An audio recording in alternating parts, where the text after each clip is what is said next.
tentang bagaimana seorang muslim harus beradab dengan muslim yang lainnya di dalam pergaulan dan muamalah mereka.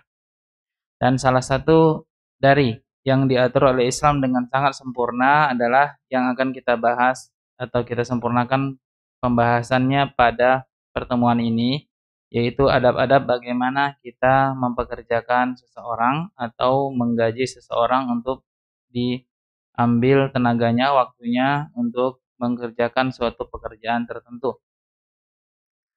Pada pertemuan yang lalu kita sudah ambil poin pertama dari adab pertama dari poin-poin yang berkaitan dengan bab ini, yaitu hendaklah kita mengutamakan menggaji atau mengupah seorang muslim dan diutamakan dari yang lainnya apabila ada atau apabila memungkinkan.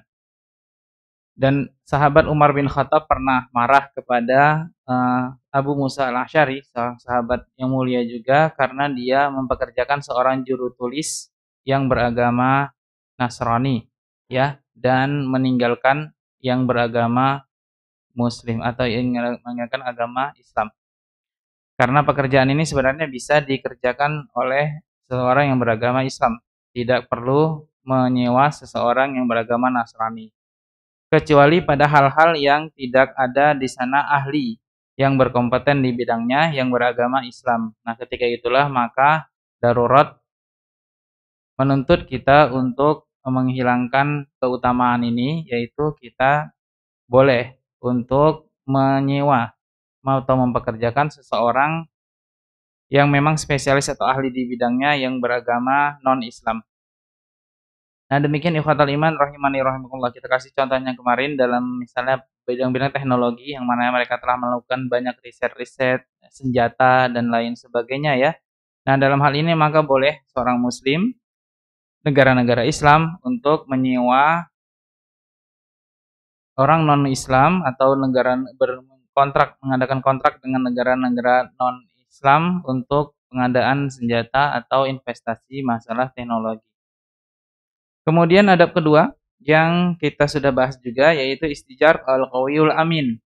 Hendaklah orang yang kita sewa itu memenuhi standar orang yang memiliki kapabilitas untuk dijadikan pekerja, yaitu al-qawi al-amin. Orang yang memang ahli di bidangnya, ya, qawi memiliki kekuatan, yaitu dia profesional dan memang pakar di bidangnya, spesialis di bidangnya. Dan amin, yaitu memiliki sifat amanah, memiliki sifat jujur dan terpercaya.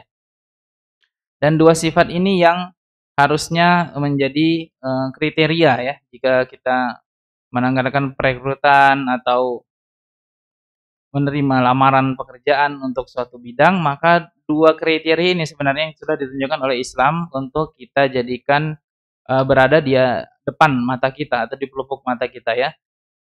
Dan ini juga sudah menjadi standar, ya, sebenarnya di seluruh dunia profesional, ya, yang mana mereka tidak lagi dunia profesional kerja sekarang tidak lagi memandang ijazah ataupun pendidikan, tetapi memandang keahlian, ya, memandang sikap jujur seseorang dan track recordnya. Dan ini sudah kita jelaskan kemarin, ya.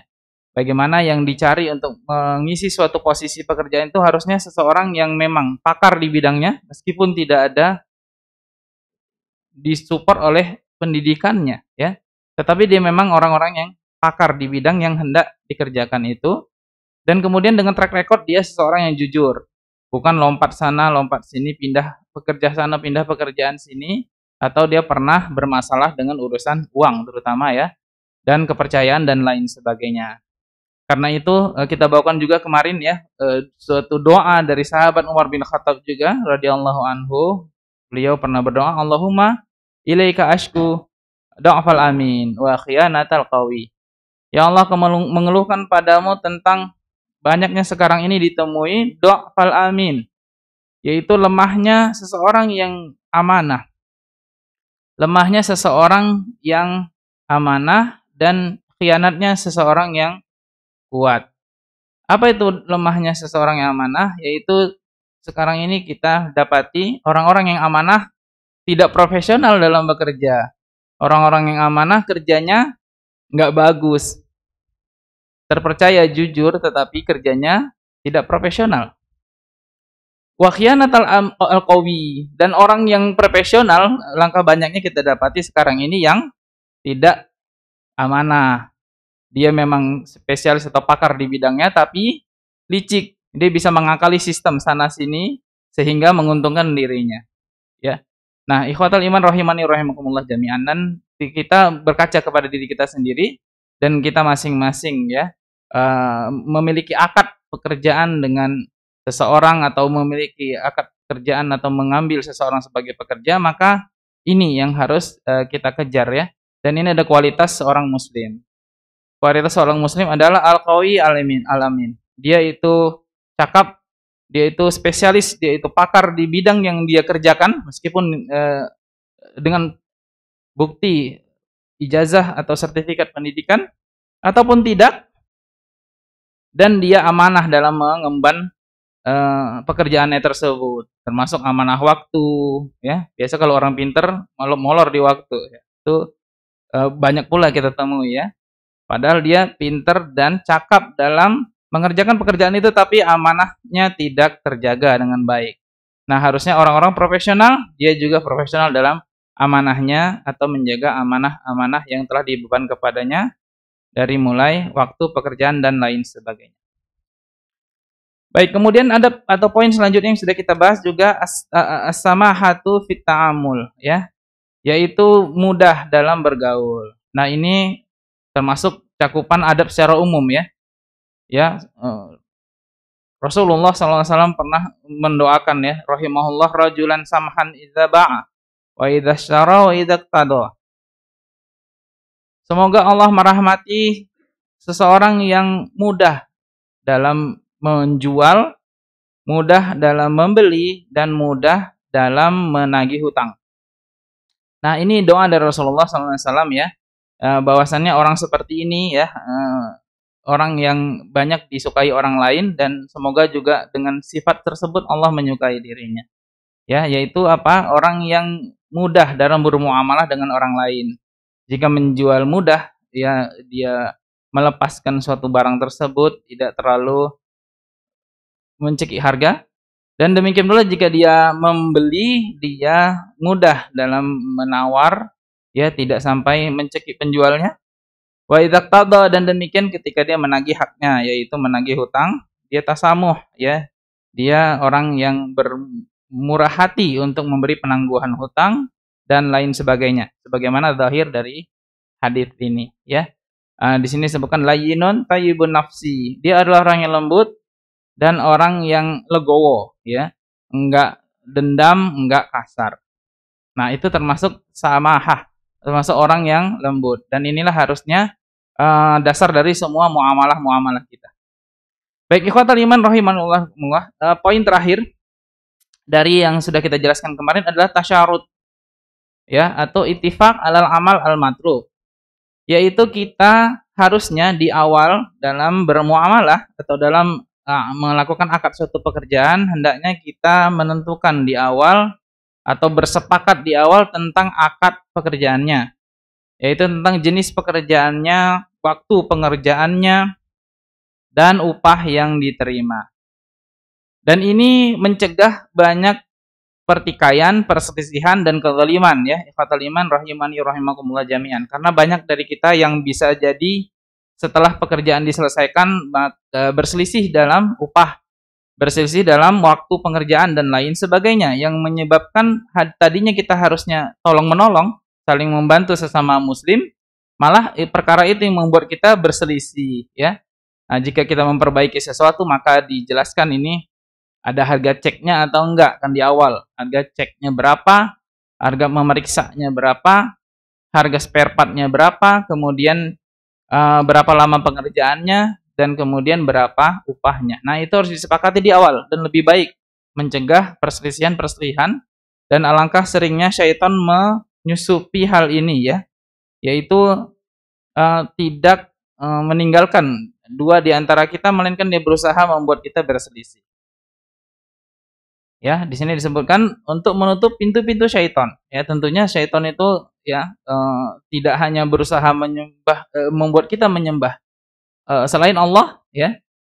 Dia jika tidak putus asa untuk membuat kita saling berselisih. Wa huwa ab'adu 'anil ghaban wal gharar. Ini juga akad di awal ini ya, jangan di akhir ya, yaitu di awal pekerjaan itu mencegah terjadinya kecurangan dan tipu daya. Karena bisa jadi setelah pekerjaan itu dikerjakan, maka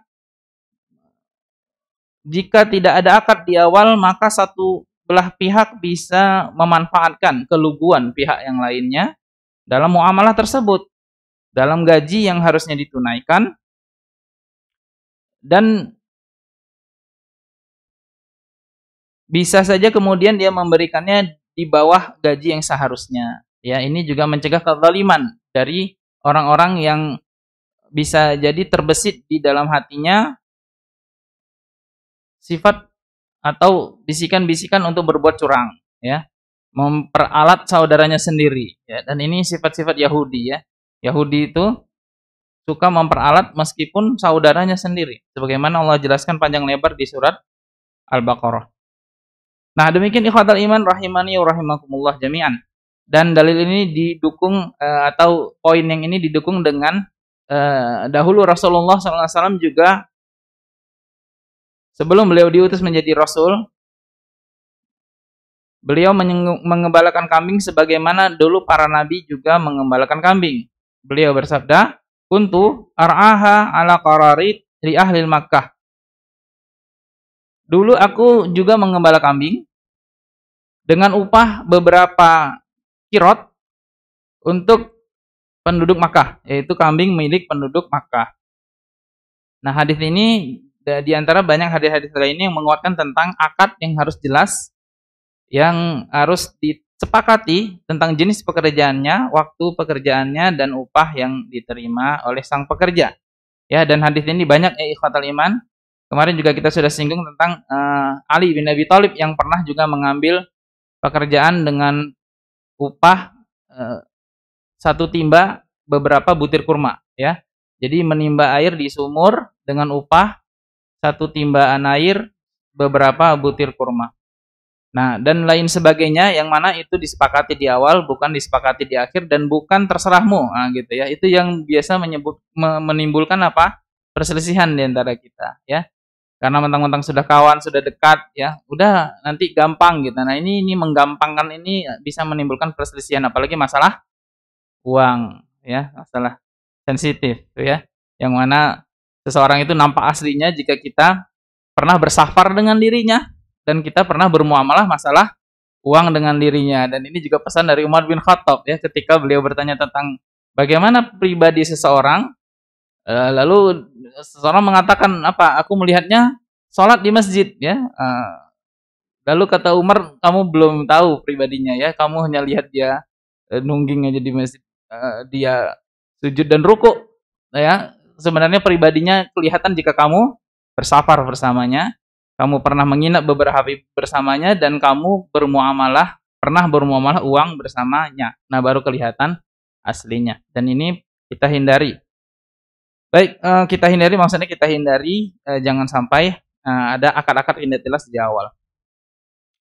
Baik, ikhwatal iman rahimani rahimakumullah jami'an, kita lanjutkan poin berikutnya yang harus diperhatikan ketika kita menjadi pekerja atau menyewa seseorang menjadi pekerja adalah adamu ijarah fi syai'in muharram.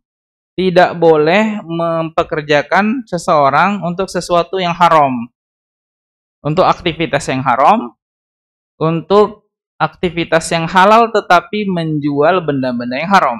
Ya, itu semuanya berkaitan, ya. Satu, untuk aktivitas yang haram. Nah, ini sudah jelas, ya. Untuk mencuri ini gitu, ya. Apa itu? Hitman. Hitman apa hitman? Pembunuh bayaran. Boleh nggak menyewa seseorang untuk membunuh? Ya, jawabannya nggak boleh. Kemarin ada kasus yang lucu, ya. Tapi masih ingat sekilas dari berita-berita yang muncul di beranda, menyewa seseorang untuk membunuh dengan hadiah umroh, ya, dengan imbalannya umroh, hitman, ya, bunuh yang dia inginkan, hadiahnya umroh, ngeri, ya. Baik, itu udah di luar nalar. Baik, tidak boleh menyewa seseorang untuk pekerjaan yang haram jenisnya, ya, membunuh, mencuri, ya, disewa untuk ngambil ini atau mencuri ini, atau menyewa untuk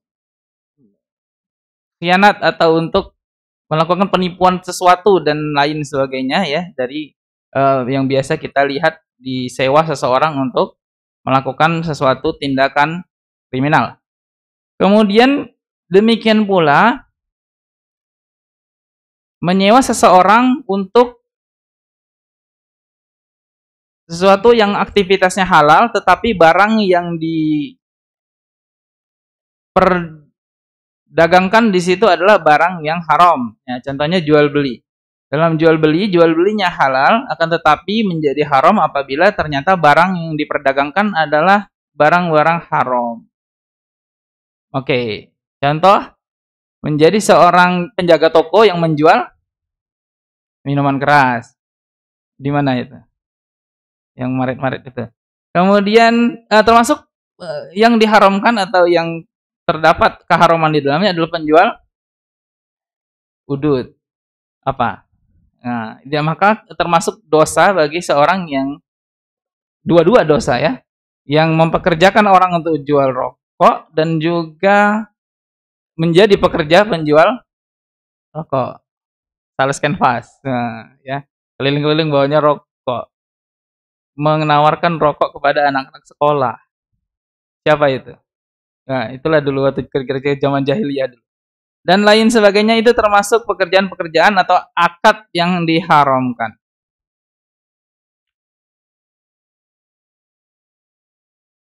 Wa nahul dzalik kata Syekh di sini dan lain sebagainya. Kiaskan saja semua pekerjaan-pekerjaan seperti itu. Sebenarnya pekerjaannya jenisnya halal yaitu jual beli atau sales, agen dan lain sebagainya, tetapi yang dijual haram dan ada akad haram di dalamnya. Ya kan? Sales rumah, sales sepeda motor. Boleh. Tapi apa? Sekaligus mensaleskan apa? Kredit, ya, riba, akad riba, masuk di situ akad riba. Nah, itu juga termasuk aktivitas yang diharamkan dan pekerjaan yang terjadi akad haram di dalamnya. Dan ini dihindari. Qatal iman rahimani rahimakumullah. Semakin besar dosa yang ada di dalamnya, maka semakin besar pula pengharamannya. Ya kan gitu ya. Kalau kita sebutkan tadi riba, maka masuk kepada atau menyinggung kepada aktivitas yang terkait padanya dosa-dosa besar. Lebih tinggi pengharamannya daripada ya, oke. Daripada jualan itu. Oke. Ya, jadi semakin banyak dan semakin besar yang terkait padanya, maka semakin besar pula dosa yang ditanggung oleh seorang yang mempekerjakan dan orang yang bekerja di situ. Allah Ta'ala.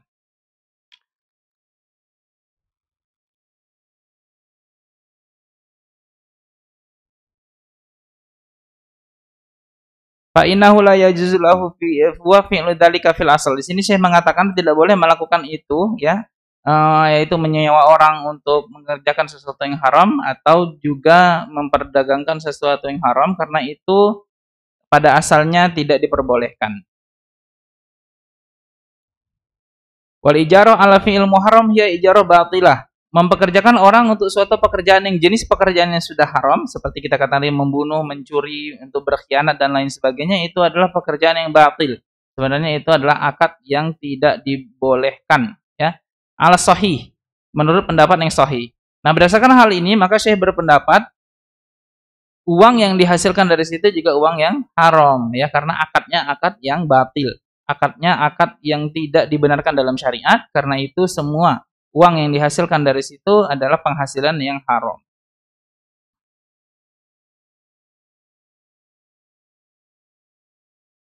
Sebagaimana tidak boleh untuk pemilik pekerjaan ya untuk memaksa pekerjanya untuk menerima pekerjaan atau mengerjakan pekerjaan yang mengundang kemarahan Allah Azza wa Jalla. Termasuk hal ini juga kita lihat al-ghish ya, al-ghish. Apa ghish? Suap menyuap, sogok menyogok. Gratifikasi. Gratifikasi itu ya. Oke. Apa itu? Yaitu satu kantor dipaksa untuk menerima uang sogokan. Uang apa itu namanya? Uang tutup mulut. ya kan gitu ya. Walaupun dia nggak ikut dalam transaksi itu, tapi satu kantor disirami. Disiram itu bukan basah, tapi diapain?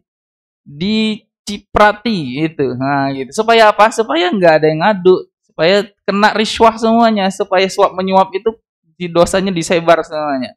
Ya, dan ini suatu aktivitas yang haram, ya. Karena memaksa seseorang pekerja untuk menerima riswah, yaitu suapan, sesuatu yang aktivitas haram yang terjadi di kantor itu, agar dia tutup mulut, agar dia diam di dalam kantor itu dan tidak mengadukan riswah yang terjadi di kantor sebelah. Wallahu ta'ala alam. Baik, ikhwatal iman rahimani wa rahimakumullah jami'an. Baik, poin berikutnya. Poin ke-6, yaitu poin-poin tentang pekerja dan hak-hak pembantu. Al-amanatu fi ada'il amal. Hendaklah orang yang mengerjakan pekerjaan itu bersikap amanah. Nah, ini sebenarnya masuk dalam poin kedua yang tadi yang kita jabarkan panjang lebar ya. Kita baca aja. Ayu adil al-ajir amalahu bi amanatin. Hendaklah pekerja menunaikan pekerjaannya dengan amanah. Nah, ini sudah kita singgung tadi ya. Ada amanah waktu, ada amanah uang, amanah apa lagi? Amanah jenis pekerjaannya, kan gitu ya. Karena ada juga yang tidak sesuai spek, tidak sesuai spek ya. Tidak sesuai yang dikerjakannya, hasilnya tidak sesuai dengan spek yang disepakati. Nah, gitu. Apa itu yang pocong-pocong itu? Itulah dia, tidak sesuai dengan spek, itu salah satu contohnya. Dan lain sebagainya. Ya, itu termasuk khianat dalam bekerja, tidak amanah. Tapi yang paling sering kita mungkin berkecimpung di dalamnya adalah khianat waktu, ya kan gitu ya. Tidak pas waktunya jam 7 sampai jam 4, jam 8 sampai jam 4 biasanya. Kalau sekolah jam 7. Oke, nah ini agar kita terhindar dari ini, maka kita harus halalkan ini. Kita harus benar-benar pasang perjanjian sama atasan agar kita bisa terhindar dari khianat ini, yaitu apa? Kita betul-betul lihat kemampuan kita dalam waktu kedatangan, kemampuan kita dalam waktu istirahat, ya, kemudian waktu untuk kita pulang, ya gitu. Agar aktivitas kita semua itu aktivitas yang disepakati di awal oleh sang yang menggaji, ya, sebagai sesuatu yang dibolehkan, tidak tergoleng khianat waktu. Termasuk yang perlu disepakati adalah waktu-waktu coffee break ya, termasuk waktu-waktu istirahat yang kadang-kadang coffee breaknya sampai 1 jam sendiri, kan gitu ya. Nah, itu harus disepakati. Kalau memang ada coffee break, oke, break untuk refresh dan memang itu manusiawi, tetapi tidak di situ mencuri waktu lagi. Ya kan gitu, udah curi waktu datang, curi waktu coffee break lagi dan lain sebagainya yang menjadikan seorang pekerja tidak amanah dalam mengemban apa yang telah diamanahkan kepadanya. Dan alangkah banyaknya hal ini di sekitar kita dan ini kaitannya dengan sang pekerjanya biasanya ya. Yang dirugikan adalah majikannya. Yang dirugikan adalah negara. Negara yang dirugikan kan, gajinya penuh tapi orangnya entah kemana. Atau ba'da juhur udah hilang semuanya, nggak ada lagi. Nah, ini khianat waktu juga ya. Atau tidak sesuai spek.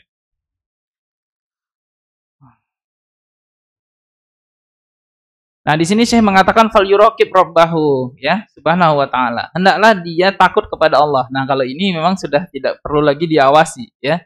Nah, ini sudah kita sebutkan kemarin bahwasannya dia di dunia kerja profesional sekarang orang merekrut pekerja itu yang dari awal pendidikannya sudah dilihat track recordnya. Orang yang jujur atau orang yang pernah melakukan kelicikan di dalam hidupnya ya. Pernah mengakali sesuatu dan lain sebagainya, ini tidak diterima. Kenapa? Karena biaya untuk pengawasan sangat besar ya. Mereka butuh pekerja yang tidak perlu diawasi terus-menerus karena biaya pengawasan sangat besar hingga mereka pun tahu ya, merekrut pekerja itu cari yang jujur, jangan licik, jangan suka mengakali, yang tahu bagaimana harusnya bersikap profesional dan muslim harusnya yang utama dalam hal ini. Karena mereka yuraqibu rabbahu, mereka itu merasa diawasi oleh Allah. Jadi cukup Allah saja yang mengawasi. Tidak perlu lagi CCTV atau di situ ada petugasnya khusus mengawasi, audit yang ketat ya dengan lembar-lembar administrasi yang banyak. Kan gitu ya. Nah, sehingga muncullah ide-ide pemerintah yang harusnya memang di institusi-institusi Islam atau yang berbau Islam itu lebih dahulu ya, ya. Seperti di sekolah misalnya ya, muncul ide-ide pemerintah itu ketika pemerintah lagi galak-galaknya ini apa ya? Karakter. Nah, pendidikan berkarakter, ya kan? Itu salah satu yang dimunculkan pemerintah adalah kantin jujur. Pernah dengar nggak kantin jujur? Ada dulu pernah, tapi habis itu gagal ternyata. Ada pernah dulu. Kantin jujur. Apa kantin jujur? Ya ada kotaknya aja ya, tinggal dimasukin aja. Ternyata gagal. Ternyata berarti karakter kita nggak nyampe ke situ. Bisa nggak kita terapkan itu di sekolah? Jangan Muhammadiyah. Bisa nggak itu? Udah muncul nggak itu? Karakter kita itu ya, itu sebenarnya kalau dari sekolah dapat kayak gitu di dunia kerja aman itu orang kayak gitu. Ujian tanpa pengawas. Nah, ujian tanpa pengawas. Bisa nggak sekolah Islam mewujudkan ujian tanpa pengawas? Nah, sebenarnya kita yang lebih utama itu ya. Dalam program pemerintah pendidikan berkarakter, harusnya sekolah Islam itu nomor satu untuk bisa menerapkannya dari dunia pendidikan mulai itu. Karena memang dari situ gitu ya, benchmarknya ini, apa namanya, karakter kepribadian ini ya, kejujuran ini ya. Dan harusnya kita sudah bisa di sekolah kantin jujur itu jalan. Nah, akan tercipta dari situ orang-orang yang jujur. Ujian tanpa pengawas, ya kan? Apalagi harusnya di dunia sekolah sudah bisa itu. Dan barang siapa di sini yang terjun di dunia itu harusnya mewujudkan itu. Inilah bukti pendidikan karakter jalan kan gitu ya. Dan terutama di sekolah-sekolah Islam. Baik, ikhwatal iman rahimani rahimakumullah jami'an. Dalilnya di sini saya mengatakan Allah Azza wa Jalla berfirman, "Innallaha ya'murukum an tu'addul amanati ila ahliha." Surah An-Nisa ayat 58. Allah berfirman, sesungguhnya Allah memerintahkan kalian untuk menunaikan amanah-amanah itu kepada pemiliknya. Sesungguhnya Allah memerintahkan kalian untuk menunaikan amanah-amanah itu kepada pemiliknya, yaitu kita menunaikannya persis sebagaimana yang diamanahi kepada kita. Baik, ikhwatal iman rahimani rahimakumullah. Kita lanjutkan poin berikutnya. Ini poin berikutnya anak dari poin sebelumnya sebenarnya, yaitu ada uribah di sahibil amal. Ada uribah di sahibil amal, yaitu hendaknya dia menunaikan keuntungan yang diperoleh kepada orang yang mempekerjakannya. Ini berkaitan dengan jenis pekerjaan yang mana pekerjaan itu menghasilkan uang, ya. Pekerjaan itu ada menghasilkan uang masuk, ya. Dan hendak uang masuk itu nggak dikantonginya sendiri, tapi disetorkan. Uang parkir itu nggak dimasukkan ke kantongnya sendiri, tapi disetorkan ke yang punya lapak, kan gitu ya. Siapa itu? Bisa jadi pemerintah, bisa jadi swasta, atau makan dia malah memang tukang pala. Nah, tukang pala malah besar dosanya ya. Baik. Nah, ikhwatal iman rahimani Allah. Semua keuntungan yang dihasilkan dari suatu pekerjaan, ya, yang termasuk tadi kita bilang itu ya parkiran atau apa tuh pekerjaan-pekerjaan yang tukang kutip memang dia. Posnya kasir gitu kira-kira. Maka semua yang dia terima itu harus disetorkannya, ya. Alhamdulillah sekarang ada kasir parkir elektronik ya. Nah, itu lebih bagus tuh. Kemudian nota-nota ya, semua bukti-bukti pembayaran itu lengkap. Nah, itu bagus. Karena tidak boleh seorang pekerja mengambil keuntungan yang harusnya milik pemiliknya. Di sini Rasulullah SAW bersabda dalam perkara ini ya, dalam pegawai yang menunaikan amanah berkaitan tentang keuntungan diperoleh oleh pemilik usahanya. Rasulullah SAW bersabda dalam sebuah hadis, Al-khazin al-amin, Al-khazin al-amin alladzi yuaddi ma umira bihi thayyibatun nafsi ahadul mutasaddiqin atau ahadul mutasaddiqin.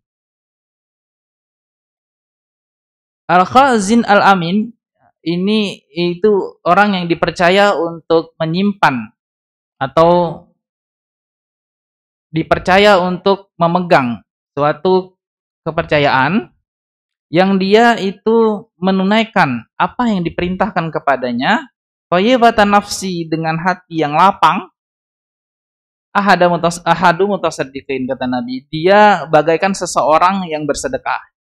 Dia bagaikan seseorang yang bersedekah atau mendapatkan pahala seperti pahala orang yang bersedekah. Hadis ini sahih riwayat Bukhari dan Muslim.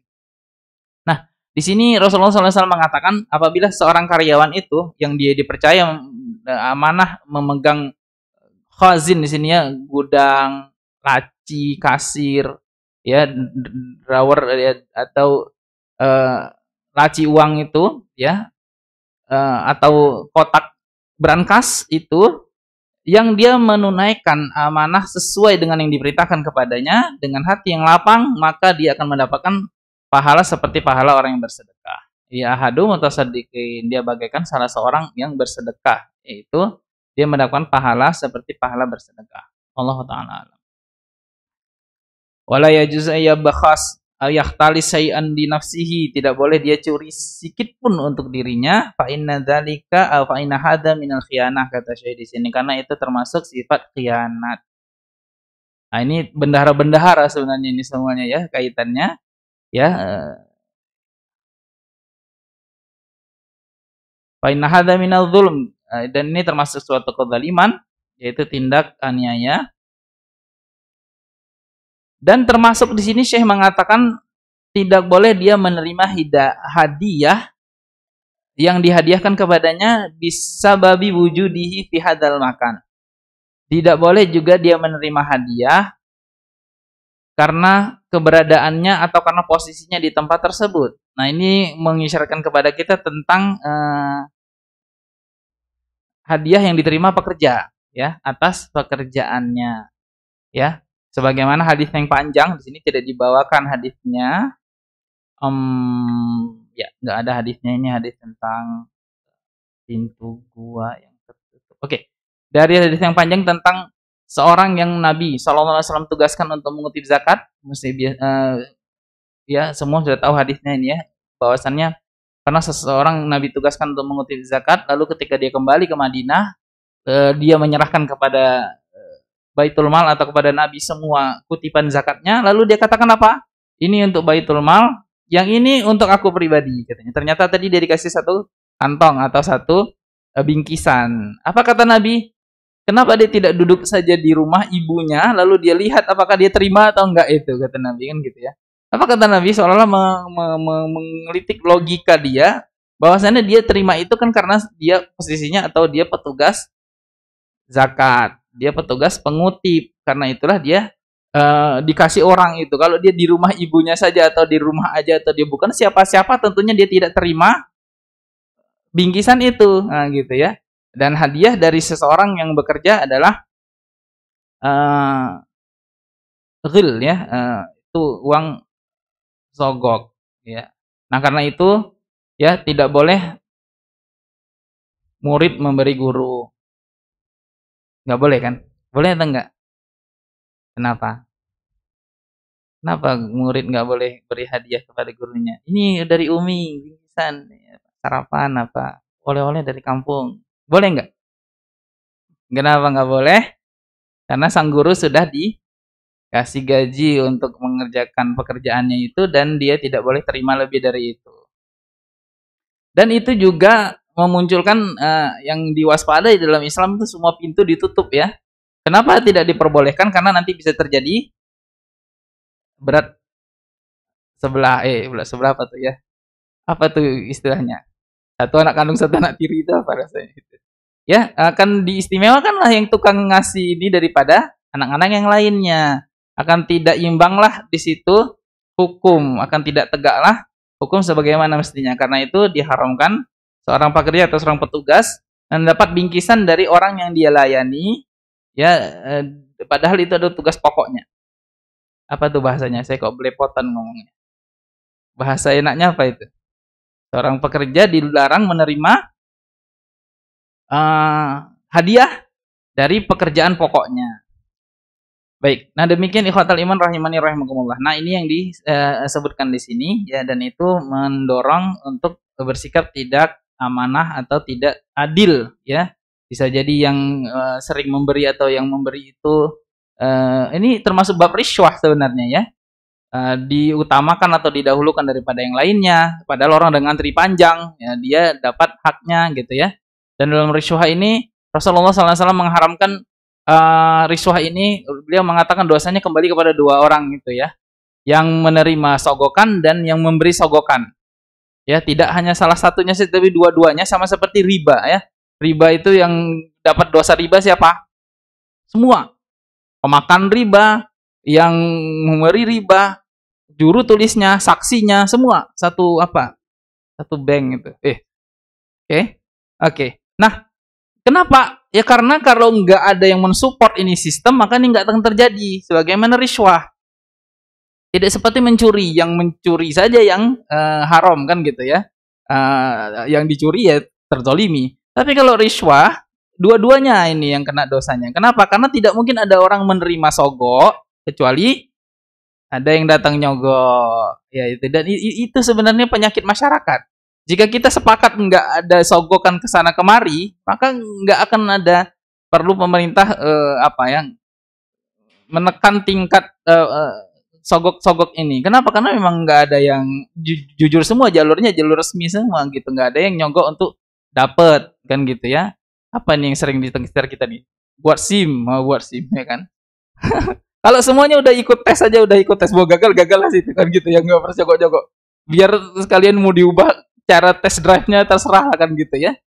Tanpa ada yang nyogok-nyogok, tentunya nggak akan ada petugas yang terima sogokan. Kenapa? Karena yang semuanya ikut jalur resmi kan gitu ya. Orang terima sogokan karena ada yang nyogok, karena itu mereka dua-duanya kena. Nah ini akan mengarah kepada situ ya, hadiah yang diterima seorang pekerja itu termasuk hadiah yang diharamkan. Sekarang waktu sholat isya, sudah masuk waktu sholat isya di sini, walaupun di situ udah masuk juga. Allah Ta'ala alam, ikhwan, ini banyak lagi sebenarnya ya, kita belum selesai dari poin-poinnya, termasuk adab-adab bersama pembantu. Mudah-mudahan bisa kita sempurnakan pada pertemuan berikutnya insyaallah taala. Sudah siap-siap untuk azan, kita tutup kajian kita. Semoga ada bermanfaatnya untuk kita semua. Aku lu qauli hadza, astaghfirullah li wa lakum wa lisa'iril muslimin, innahu huwal ghafurur rahim. Assalamualaikum warahmatullahi wabarakatuh.